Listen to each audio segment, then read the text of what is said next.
Приготовим песочные коржи для торта. Для этого нам потребуется 220 граммов мягкого сливочного масла. Соединим его со 150 граммами сахара. Добавляем сюда же 25 граммов растительного масла. И взбиваем с помощью миксера. Взбиваем несколько минут. Когда масса слегка посветлеет, вливаем одно яйцо. И снова все тщательно взбиваем. Снимаем со стенок периодически, чтобы масса вся была однородно перемешана.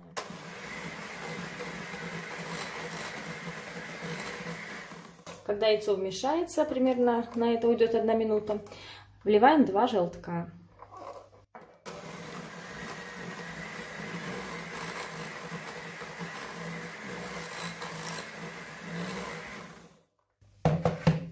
И 60 граммов сметаны жирностью 20%.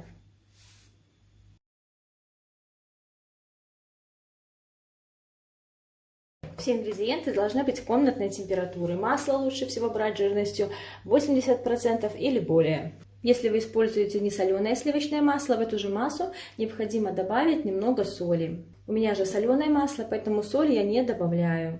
Добавляем в эту массу просеянную муку. Добавлять будем муку частями. Просеиваю немного муки, добавляю чайную ложку с горкой разрыхлителя для теста и перемешиваю на самой минимальной скорости миксера или же с помощью лопатки, если миксер мешает очень быстро.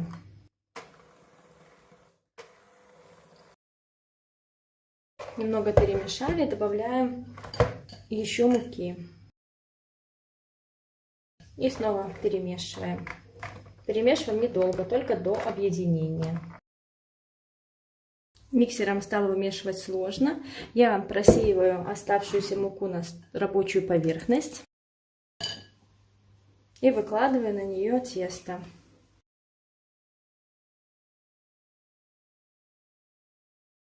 Муку всю сразу не надо вымешивать, потому что мука у всех разная, может понадобиться разное количество муки. Вымешиваем и добавляем постепенно, в зависимости от консистенции теста.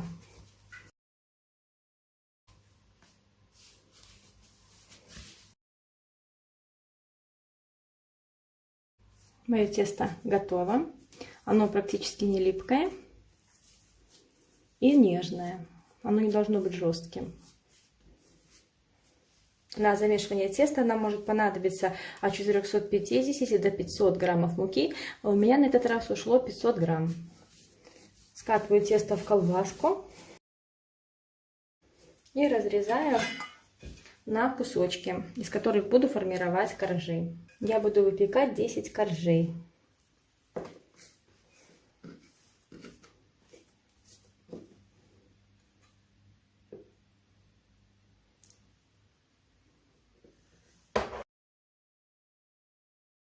Я кусочки свои взвесила, чтобы они были примерно одинаковые. Размер каждого кусочка около 95 грамм. Округляю кусочки и помещаю их на тарелку. Накрываем пищевой пленкой, чтобы не подсыхало тесто. И отправляем в холодильник на час или на 2, чтобы тесто охладилось. Охлажденное тесто раскатываем сразу же на бумаге для выпечки.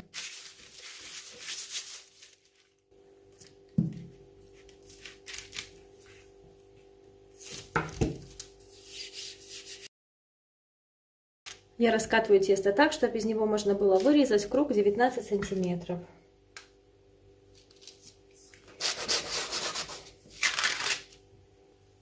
Тесто все же лучше хранить в холодильнике, доставать по одному кусочку, чтобы сильно не нагревалось, тогда его будет легче раскатывать. Но если сильно оно додубевшее, то надо пару секунд дать ему постоять при комнатной температуре и идти.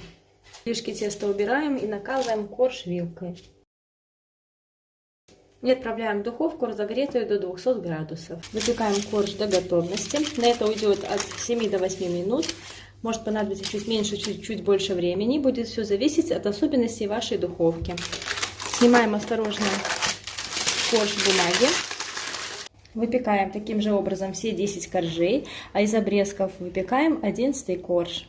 Вот такие коржи у нас получились. Они очень хрупкие. Нужно быть с ними очень осторожным, чтобы не сломать. Для крема соединим жирную сметану жирностью 25%, можно брать и более, и 150 граммов сахара. Перемешаем с помощью лопаточки и оставим на несколько минут до растворения сахара. 200 граммов сыра маскарпоне слегка размягчим с помощью лопатки. Сметану с сахаром повторно перемешаем. Весь сахар растворился, масса будет полностью однородная. И понемногу введем сметану с сахаром к сыру маскарпоне.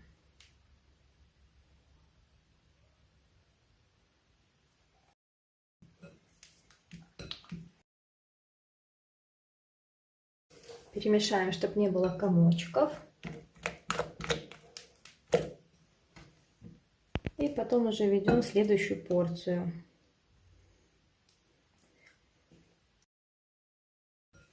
Сметана и сливочный сыр должны быть из холодильника одинаковой температуры.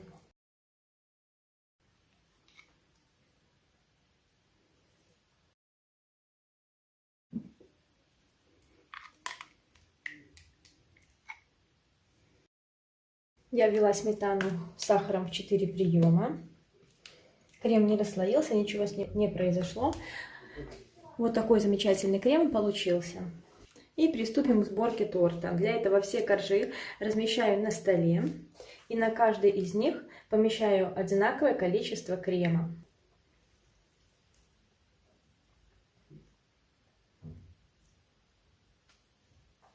Немного крема я оставила.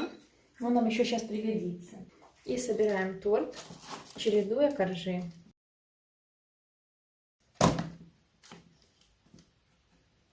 Если сломается коржик, не беда, можно составить его как мозаичку.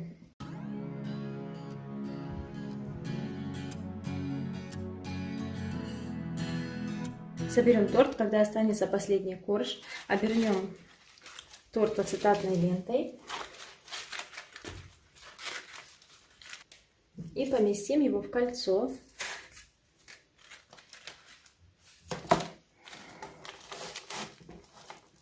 Беру компоте из киви. Оно у меня слегка подмороженное. И помещаю на торт. Заполняю промежутки между киви и коржом кремом. Помещаем последний корж.